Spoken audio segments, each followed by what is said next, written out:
Hey bookish friends, I have finally finished reading Interview with the Vampire by Anne Rice, and I'm here to talk about it. It's about fucking time.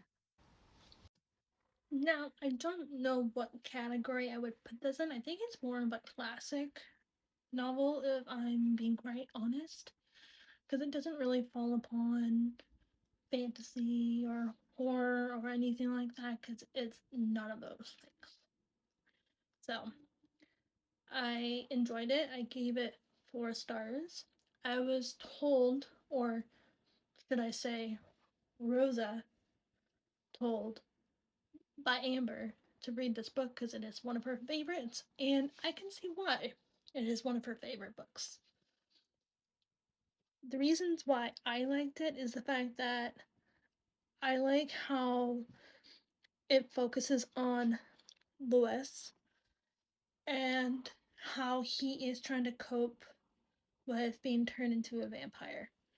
And I like how it didn't change him very much, except for like the necessities, like where he has to like survive and stuff like that. That's a totally different thing.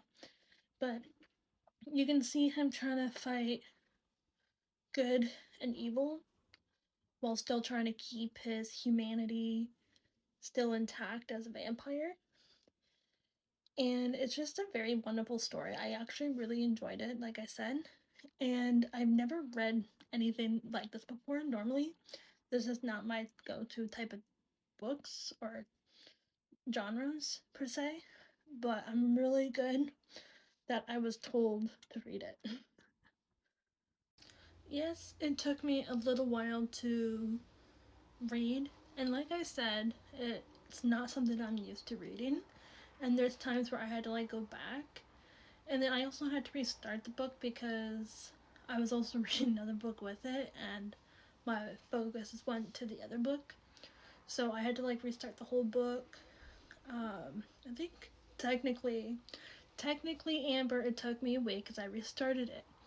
Okay, before you come at me and say it was longer than that, it was a week. I counted with my fingers. Okay, but like I said, you can see how much Louis cares about the things around him, even though like his vampire self is like kind of fighting it in a way.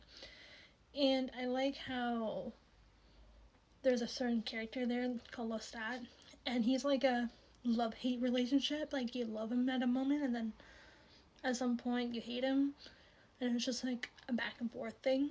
But honestly, at the end, I love him, and I kind of felt sad for him.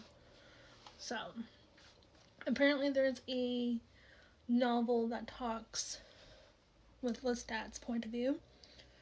Um, and I would like to read more of that. I think Amber and I are going to do a buddy read, which most likely mean that she'll finish it before me and I'll be reading it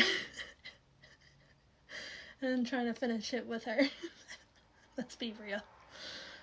But like I said, I give this 4 stars, and thank you so much for telling me to read it, Amber. I loved every single minute of it. I did, even though it took me like a long time. I did message her like every few times, like something happens and stuff like that. She's like, I can't tell you anything that happens. You gotta keep reading it. All right. Okay, I get it. No spoilers, I get it. So, if you haven't read this, I highly recommend you going into it. But just so you know, it is not a fantasy. It is a classic book, so depending on what you're into. But honestly, you gotta spread your wings and fly sometimes, so try it out. But that is my review for Interview with the Vampire by Anne Rice. I hope you enjoyed it.